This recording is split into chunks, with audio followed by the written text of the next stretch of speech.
ನಾವೇ ಕಣ್ಣಾರ ಕಂಡಂಥ ಒಂದು ದೃಶ್ಯ ನೋಡಿ. ಮಹಾಮಂಗಳಾರತಿ ಸಮಯದಲ್ಲಿ ಈ ಒಂದು ಸಿಂಗಾರ ಹೇಗೆ ಬೀಳ್ತಾ ಇದೆ ಅಂದರೆ ಈ ಒಂದು ಪಾಸಿಟಿವ್ ಪವರ್ಫುಲ್ ಎನರ್ಜಿ ಇರ್ತಕ್ಕಂಥ ಈ ಒಂದು ದೇವಸ್ಥಾನ ಯಾವುದು ಅಂತ ಹೇಳಿದ್ರೆ ಬಂಟರ ಸಂಘ, ವಿಜಯನಗರ, ಬೆಂಗಳೂರು. ಅಂದರೆ ಅಧಿದೇವತೆ ವರಸಿದ್ಧಿ ವಿನಾಯಕ ದೇವಸ್ಥಾನ. ಇದು ಅತ್ತಿಗುಪ್ಪೆ ನಮ್ಮ ಮೆಟ್ರೋ ಸ್ಟೇಷನ್ ಪಕ್ಕದಲ್ಲೇ ಇರ್ತಕ್ಕಂಥ ಈ ಒಂದು ದೇವಸ್ಥಾನ ಶ್ರೀ ವರಸಿದ್ಧಿ ವಿನಾಯಕ ದೇವಸ್ಥಾನ.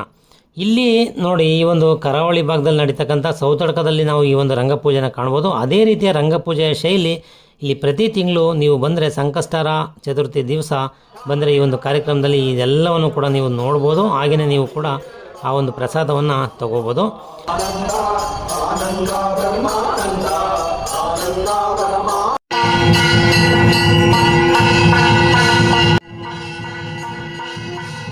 ಪ್ರತಿ ತಿಂಗಳು ಭಜನಾ ಕಾರ್ಯಕ್ರಮ ಮತ್ತು ಯಾವಾಗಲೂ ಇಲ್ಲಿ ಭಜನಾ ಕಾರ್ಯಕ್ರಮ ನಡೀತಾ ಇರುತ್ತೆ. ಈ ಒಂದು ಭಜನೆಯನ್ನು ಕೇಳೋದ್ರಿಂದ ನಮ್ಮ ಮನಸ್ಸಿಗೆ ಶಾಂತಿ ಸಿಗುತ್ತೆ ಅಂತ ಹೇಳ್ತಾ, ಈ ಒಂದು ಕಾರ್ಯಕ್ರಮ ಇಷ್ಟ ಆಯಿತು ಅಂತ ಹೇಳ್ತಾ ನನ್ನ ಸ್ನೇಹಜೀವಿ ಮಂಜೇಗೌಡ ಯೂಟ್ಯೂಬ್ ಚಾನಲ್ನ ಫಾಲೋ ಮಾಡಿ ಅಂತ ಹೇಳ್ತಾ ಈ ವಿಡಿಯೋನ ಮುಗಿಸ್ತಾ ಇದ್ದೀನಿ.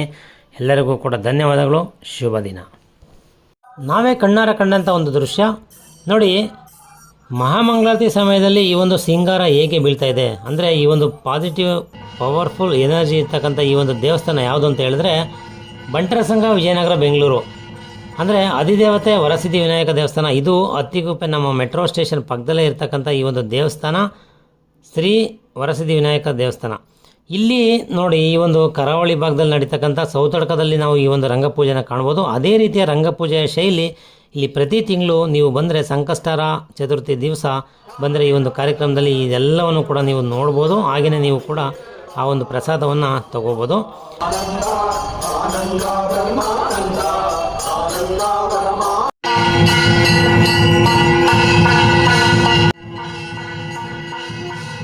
ಪ್ರತಿ ತಿಂಗಳು ಭಜನಾ ಕಾರ್ಯಕ್ರಮ ಮತ್ತು ಯಾವಾಗಲೂ ಇಲ್ಲಿ ಭಜನಾ ಕಾರ್ಯಕ್ರಮ ನಡೀತಾ ಇರುತ್ತೆ. ಈ ಒಂದು ಭಜನೆಯನ್ನು ಕೇಳೋದ್ರಿಂದ ನಮ್ಮ ಮನಸ್ಸಿಗೆ ಶಾಂತಿ ಸಿಗುತ್ತೆ ಅಂತ ಹೇಳ್ತಾ, ಈ ಒಂದು ಕಾರ್ಯಕ್ರಮ ಇಷ್ಟ ಆಯಿತು ಅಂತ ಹೇಳ್ತಾ ನನ್ನ ಸ್ನೇಹಜೀವಿ ಮಂಜೇಗೌಡ ಯೂಟ್ಯೂಬ್ ಚಾನಲ್ನ ಫಾಲೋ ಮಾಡಿ ಅಂತ ಹೇಳ್ತಾ ಈ ವಿಡಿಯೋನ ಮುಗಿಸ್ತಾ ಇದ್ದೀನಿ. ಎಲ್ಲರಿಗೂ ಕೂಡ ಧನ್ಯವಾದಗಳು. ಶುಭ ದಿನ.